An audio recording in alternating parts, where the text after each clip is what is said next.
Hey everyone, welcome back to the Highland Greenhouse here at Carlton Carnivores. I've got another tropical pitcher plant spotlight for you guys, and this time it is one of the most iconic, most famous tropical pitcher plant species in the world. Mine is still very young, and we're getting ready to repot it so that it starts growing a whole lot better as well, but still I thought worth it to touch on right now while I've got it out. And that is Nepenthes rajah, the king pitcher plant.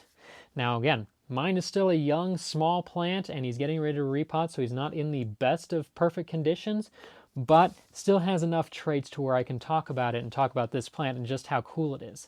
Now, in the wild, these guys only occur on two mountains in northeast Borneo, Mount Kinabalu and Mount Tambuyukan, both of which are found in Kinabalu National Park. Because of the rarity and the spectacularness that this plant can provide when it's full grown, even despite being in a national park, a lot of the plants there have gotten poached out for cultivation. Now we're starting to get them very, very commonly produced in cultivation. It's no longer as monetarily worth it to do that, so hopefully that will help protect the plant from being taken out of the wild even more. Now in the wild, these species they are very specialized on what's called ultramafic or serpentine soils. Those are soils that have extremely rich concentrations of heavy metals like nickel and copper and cadmium, things that would be toxic to a lot of other plants. But these guys have been able to figure out how to tolerate those conditions. Now, they don't necessarily need them to grow, but because they tolerate them, they're able to get into a niche where other plants cannot grow, and that allows them to thrive without as much competition. Because in other places, other plants would be able to very quickly outcompete these slow-growing plants. Now, they grow anywhere from about 1,500 to over 2,600 meters in elevation, which is roughly almost 5,000 to nearly 9,000 feet in elevation. Very high up there, and even in the tropics, that is an environment where it is constantly cool, humid, very rainy, and up at the upper elevations where this guy grows, the temperatures can drop down to the upper 30s Fahrenheit, so almost to freezing. So these guys are adapted to very, very cool conditions, and they do in fact need that in order to grow well also. Now in the wild, these plants will grow to produce vines that can be almost 2 inches in diameter, and in some cases may grow to more than 20 feet in length, although they usually stay less than 10 feet, because this is a fairly terrestrially adapted species. Unlike many other species in the area like Edwardiana and Lowii and such, which may grow as epiphytes, this one does grow primarily in those ultramafic soils, around seepages and waterfalls and places where moisture is trickling down. But it's also a relatively loose, cracked, open soil, so it's constantly moist, but it's not soggy and sopping wet and anaerobic. So that's something else to keep in mind when growing these guys. And the leaves are very impressive, very interesting.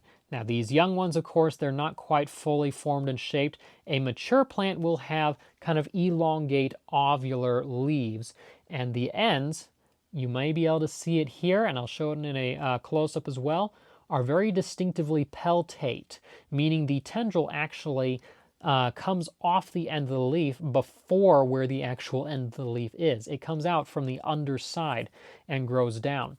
Now those leaves can be over 2 feet long, and the peltate section can have 2 inches of leaf past where the tendril actually attaches. And then that tendril can also, again, be very large, up to 2 feet long, leading down to a pitcher that can be almost the size of the pot that this plant is in, if you would believe it.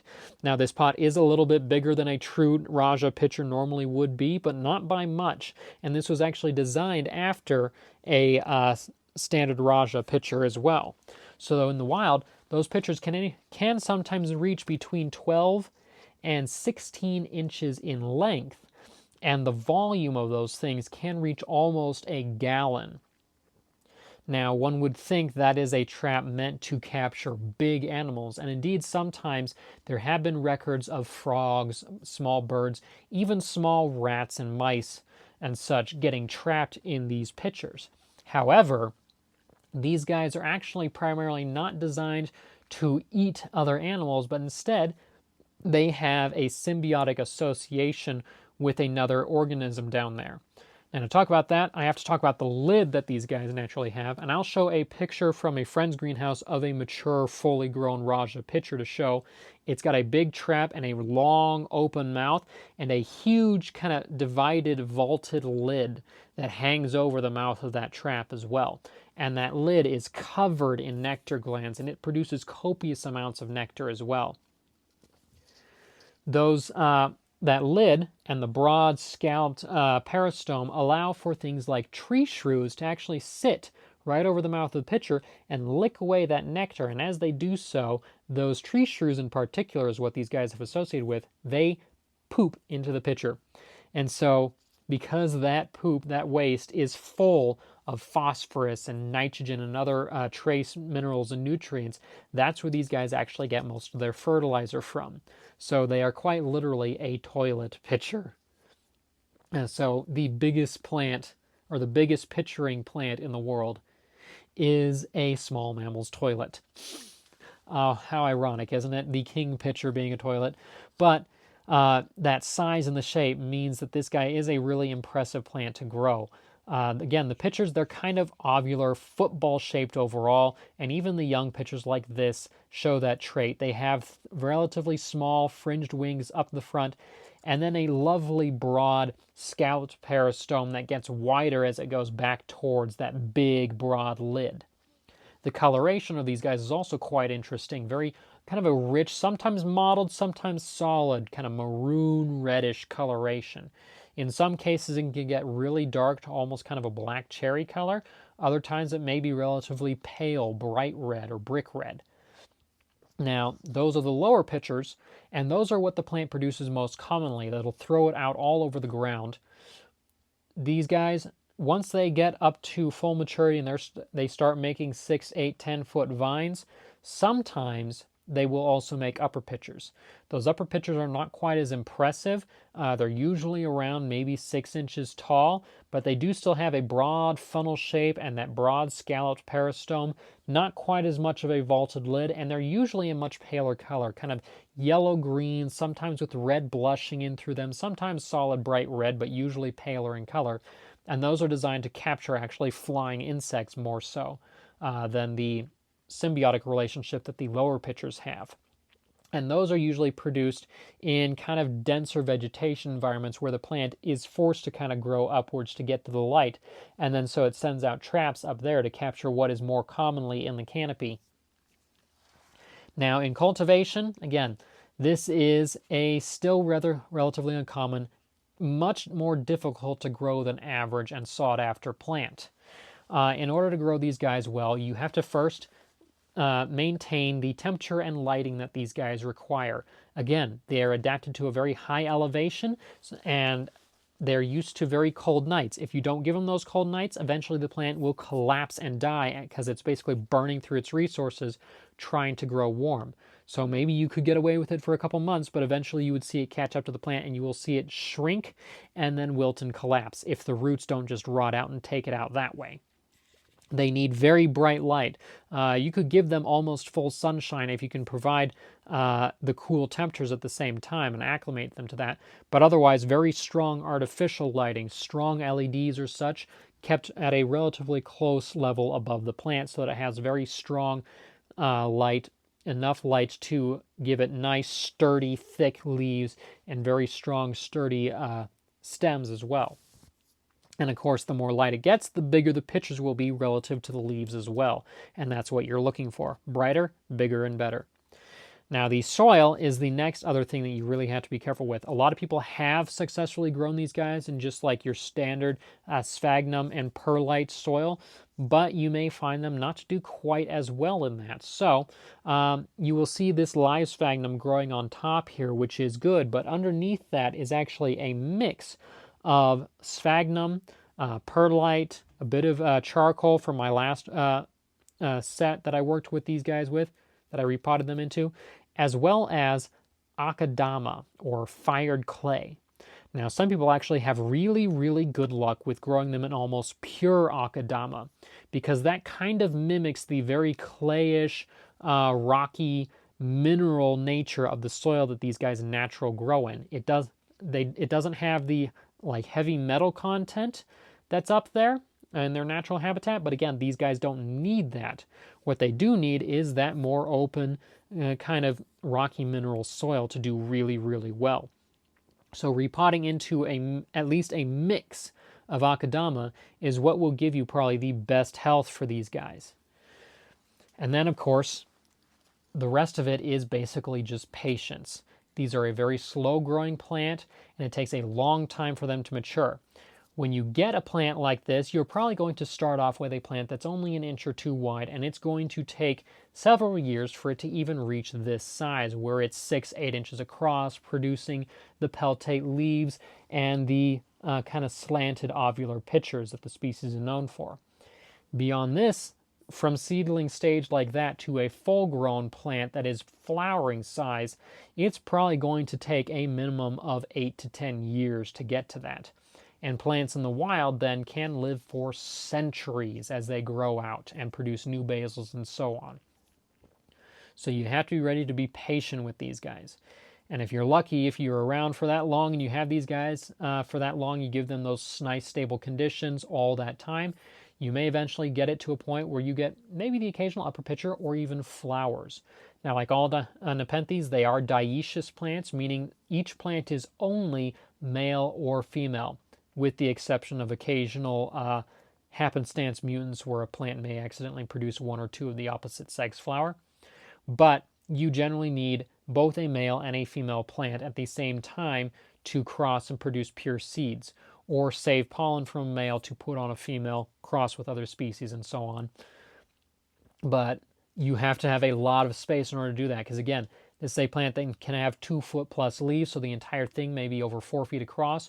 A flowering vine is probably going to be minimum of 2 to 3 feet tall, that lengthy vine, and it may be more than 6 feet in some cases.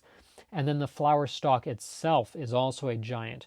That stalk may end up being more than 5-6 feet long in some cases and can have hundreds of flowers on it. Means it's really good for if you have a female plant producing a whole lot of different crosses, and if the plant is happy and healthy, those pods will grow out and produce thousands upon thousands of seeds. But that is something that you need a lot of space for, and be prepared to give it nice stable conditions throughout then, because if you accidentally have a heat wave go through, or the plant dries out too much, or you waterlog it too much while it's in flowering, while it's producing those seed pods, it may abort those. So you have to make sure this is oftentimes a touchy plant, and you have to have those conditions just right in order to keep it truly happy. But it is certainly a plant that is worth the challenge. Even a young plant like this is really cool. Looking at those peltate leaves, it's a very different structure from your typical Nepenthes leaf. And of course, if you can get those nice big traps off of it, they are impressive even at a small size and worth growing. Now, those young plants, even now that they're more common than they were, a little plant may still be anywhere between $80 and $140 a piece, and a big plant like this is probably going to be $300-400 at least. So it's going to be an expensive thing to go after, but if you got the money, if you got the space and resources, certainly want to try out. Just make sure that you're getting it from a reputable source, either seed grown from seed produced in cultivation, or a tissue culture lab that has been producing them for a long period. Now, that is all that I have for that species right now. Certainly, if you have questions, comments, anything that I've missed, you can leave those in the comments down below the video, and I will try to respond back to you as quickly as I can. If you'd like to learn more about the plants and animals that I work with here, certainly leave a like on this video and share for other people to learn. Subscribe to the channel so you can see the other videos that may be coming up next. And you can also find information on TikTok, Facebook, Instagram, Blue Sky at Carlton Carnivores. I'm always sharing photos and video tidbits there. You can also find the blog and database on my website at carltoncarnivores.com for more in-depth, detailed information on these things. If you'd like to help support the production of these videos, because they are costly, raising the plants and taking the time to produce and edit them, simply subscribe to the channel and watching the videos all the way through does really help, and we may be able to eventually reach monetization through doing that. but you can also do things like buying the plants that I have available at my website shop. As I am recording this, I actually have a small Nepenthes rajah basil that is available for sale, but I will also have other things available pretty much constantly, tropical pitcher plants, butterworts, sundews, etc., lots of non-carnivores as well. You can also do things like subscribe to the Patreon channel where you get early access to the videos that I produce, access to the monthly seed contests that I give for members there. If you're at a high enough tier, there's also discounts for the website shop. You can also do, if you don't want to do a monthly subscription like that, one-time donations at places like Coffee or simply directly through PayPal. Links for most of these things will be in the video description below. But until next time, I'm Hawken Carlton, and this is Carlton Carnivores.